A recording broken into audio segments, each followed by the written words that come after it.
So I saw this kind of wacky clip of Quentin Tarantino talking to Joe Rogan. And of course, everyone knows who Quentin Tarantino is, and everyone knows who Joe Rogan is, and no one knows who I am. So who am I to say anything about this subject? But it did strike me as interesting and worth talking about from my perspective, because I've been talking about TV being better than movies for a while now. I want to say almost a decade, probably. I want to say before Breaking Bad, but certainly around that time, it was very obvious to me how powerful television could be. And in this clip, which you can go check out, I'm not going to play it for you here, but you can go check it out. It's Joe Rogan talking to Quentin Tarantino about why movies are better and superior to television. And ultimately, the argument just kind of breaks down to movies are more memorable than TV shows. TV shows just kind of run on and so much happens and you kind of forget about it, whereas movies stick with you longer and you just remember them more than you do with TV. I don't know if that's true for every individual. If that's true for Quentin Tarantino, totally fine. That's his perspective. But it did seem to be a little bit of a strange argument to say, well, just because you can remember the one thing that makes it better than the other. Ultimately, the point that's deeper, kind of buried within the interview that they do touch on is that movies tend to have a clear beginning, middle, and end, a perfect story structure if it's a good movie. If it's well told, if it's well crafted, it has that beginning, middle, and end, which is really satisfying and really enjoyable, which is, again, why Quentin says you probably remember it more versus a TV show can kind of meander and it's just kind of characters doing the same thing over and over again. The drama unfolds, the stakes get higher, and then we get the release of the tension, and then we're on to the next thing.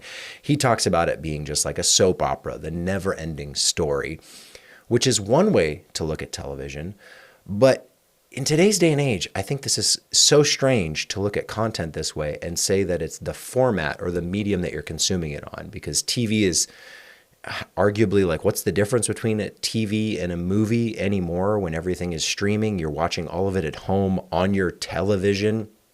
You know, movies come out in the cinema. Some of them go straight to streaming. Netflix is making both. Is the difference between TV and a movie that there's episodes? How do you factor in movies that have trilogies or that are like kind of ongoing sagas with prequels and sequels? That gets kind of messy. And then, of course, you have the whole strange side of the equation, which is YouTube and content creators, which have become essentially production companies in and unto themselves at this point in time, this deep into the YouTube game. Whole businesses running on just YouTube making content. Is that TV? They tried that. YouTube tried YouTube TV and YouTube Red or YouTube Premium, where there were seasons and there were episodes, and then that sort of kind of went away. But now people are still doing the same thing, where you got, you know, potentially millions of dollars being spent on making YouTube content that is arguably more popular than television and some movies. And also movies, not every single movie is good. I think Quentin Tarantino was talking about good movies that are better than bad TV shows, which I'll agree with that. A good movie is better than a bad TV show, but I would happily take a good TV show over a bad movie every day of the week. And it's kind of interesting because if you look at a lot of TV shows and movies, what they're based on, a lot of them are, you know, they have a story. And most of them pull those stories from books. And what happens when you do that? You can turn a book into a movie, or you can turn it into a TV show. Think of something like Lord of the Rings, books that became movies. But what about Game of Thrones, books that became a TV show? Which one's better? Which one's worse? In that case, I would definitely choose Lord of the Rings over Game of Thrones just for how it ended. But I think it kind of misses the point. TV versus movies, if it's just based on books, the stories are more or less the stories that are told on those pages. So it's a little interesting to look at something of through this narrow lens of the format, the delivery, the traditional way of, yes, if you're watching a TV show on broadcast television that's been going on for 20 seasons, something like Law and Order, that's a different sort of thing than Breaking Bad, Sopranos, The Wire.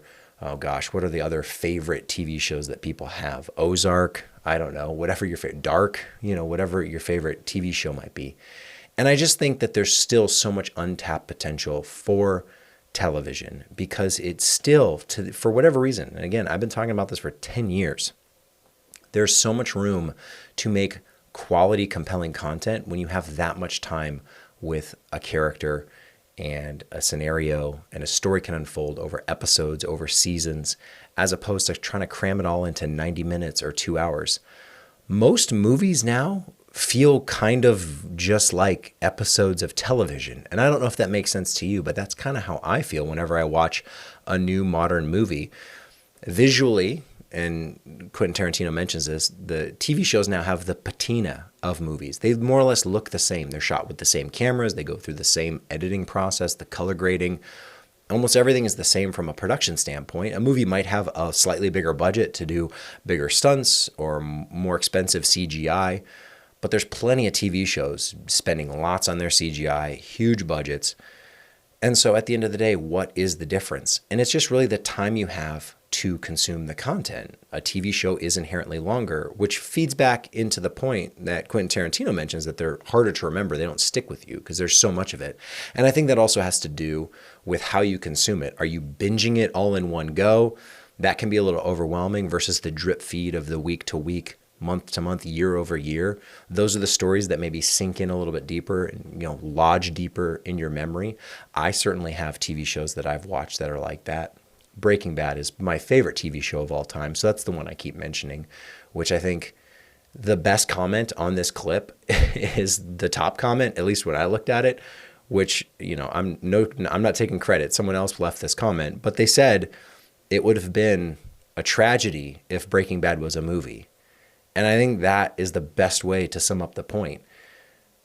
TV is exceptional for certain reasons. And I would go beyond that and say content creators, YouTubers are exceptional for even, I think, more admirable, respectable reasons. There's junk food on YouTube. There's garbage. There's spam. There's clickbait, of course.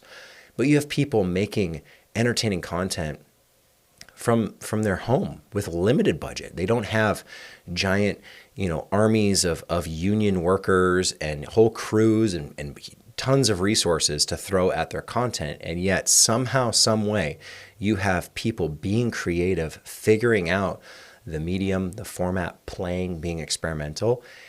And I think that's even more exciting for me, coming from when movies were first being made, and it was all very experimental. People didn't know, you didn't have sound. It was like, what is this? What are we doing? How does this work? And over time, rules were established of how you make movies and how it's done. And it's kind of become like the recipe book of you just follow the rules and you've made a movie. And then TV shows came along and they were really cheap and low budget, and it was just crank out the content as quick as possible. But then there was a golden period of time. I think we've passed it now. Maybe there's still good TV coming out. I guess I just watched The Penguin. That was pretty good. But you've got TV shows pushing those boundaries. How can we be like a movie and tell longer stories, stay in budget, etc.? And I think content creation is headed the same direction, where people are figuring out, how do you make money off of this? And of course, you've got all the worst, offenders in that realm as well. Buy my merch, do this, do that. It's just a vehicle for advertising. But you have other people making really, really exceptional content. And I wouldn't say any of it is better or worse than another. It's more or less just the runtime is all it is. Do you want to go to the movie theater and watch something for 2 hours? Or do you want to watch something for 10 hours over the weekend on Netflix, sit down and binge a show? Or do you want to check in on YouTube every single day and consume content there? Maybe it's shorts, maybe it's TikTok, maybe it's somewhere else. But it's really just kind of your time commitment, what you're able to invest in the content and what you're expecting to get from it. Movies are and can be exceptional, but I'd say there's plenty of TV shows that hit that mark as well. And in addition to that, there's also pretty good, in fact, great in some cases, YouTube content that is better than TV shows and some movies. So to compare them, kind of apples, oranges to bananas sort of situation. And I don't really know if this is more of a lighthearted conversation or something super serious that Quentin Tarantino is saying, like why not make a TV show? I think on Netflix, they split The Hateful Eight, a movie, up into 4 episodes or something like that. There's an extended cut of Hateful Eight on Netflix, I believe. That's like 4 hours or something like that. I haven't watched it myself, but I know they did do that. So what's the difference then? It's the words are almost too generic. What makes a movie? What defines a TV show? I think those lines continue to blur the longer we go on. And the more movies that come out that are terrible and abysmal, it's harder to make the case that movies are the pinnacle of content and the pinnacle of entertainment. And I'm hopeful that, they figure out all these streaming platforms figure out that it still takes effort to make a good TV show. You can't just crank something out and hope that people just gobble it up because, you made it and so they're going to watch it. We're definitely hitting a limit there in terms of media and content and entertainment. A lot of these shows aren't worth your time because they're just kind of junk food. And then yet you have YouTube, the amazing platform that it is, the pros and cons, the highs and the lows. But the algorithm is actively serving you up what it thinks you want to watch, and it's pretty good at that. All these other places is very narrow. The movie theater, only a handful of movies come out. You got to be privileged to get into a movie theater with your film. Same thing with TV shows. The platforms are very restrictive in terms of who can post and what they can post. YouTube is wide open. And I think that's the most fun playground to have endless possibility, endless creativity, and really try your best to make content that stands out or just that reaches people who are fascinated in whatever it is. It could be super niche. It doesn't have to get thousands of views or millions of views. Even if it just gets 100 views, that's still a lot of people who enjoyed whatever it is they watched or listened to. Podcasting. I didn't even mention podcasting, but how incredibly popular podcasting is. It's literally the platform that Quentin Tarantino was on, talking to Joe Rogan on a podcast, a video podcast for that matter. What is that? It's not a TV show. Is it just a YouTube video? Well, it's way more popular, and arguably people like listening to Joe Rogan on a podcast more than they like watching certain TV shows or going to see certain movies. So I don't know why the comparison even needs to be made in terms of which is better than the other than your personal preference, which maybe that's all it was. And my personal preference is kind of all of them. I really enjoy movies, I really enjoy TV shows, and I really enjoy content creation when it's done well. And what does that mean? When it's good. That's subjective. There's no formula or recipe to say this is good, this is bad. That's what makes art special and fun. Is that it's being creative, putting something out there. If you like it, maybe other people will like it too. Maybe they'll hate it and you learn a lesson, make mistakes, learn from failure, learn from success, all that stuff. The creative process, producing content, producing something is, exceptionally rewarding, I think, personally, in addition to all the other artistic fields, painting and writing, etc. So it struck me. I listened to this clip of Quentin Tarantino talking to Joe Rogan and thought, that's an odd take, but I kind of see what he's saying, but also, I don't know. I just think art and creativity and video specifically is far more complex, far more interesting than just saying, we'll go make movies because that's the best.